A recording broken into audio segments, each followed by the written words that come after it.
Hello guys, good morning. Paano ibalik ang mobile data connection natin sa ating cellphone? Kung naranasan niyo pong mawala ang connection ng inyong mobile data, ganito lang po ang gagawin natin para maibalik ito sa dati.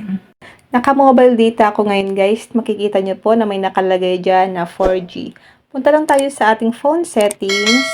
Hanapin niyo po ang mobile network or SIM card and mobile network. Yun po ang madalas nakalagay sa ating mga phone. Magdedepende kasi ito guys sa ating device. Click natin ang mobile network. Click natin ang data usage.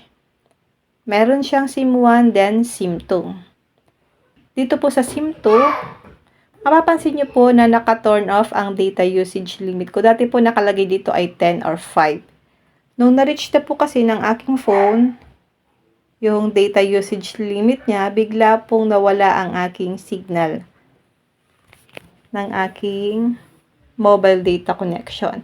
Kaya, i-turn off niyo po ang data usage limit niyo kung ano pong SIM ang ginagamit niyo. At yung data saving, i-turn off niyo rin po. Dito naman tayo sa SIM 1.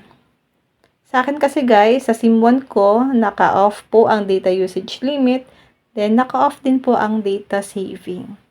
Kasi ang madalas na nakalagay dyan ng 5 or 10, once na ma-reach na po kasi yan ng ating phone, automatic po na mawawala ang data connection ng ating phone. Kaya make it sure po na naka-turn off itong dalawa.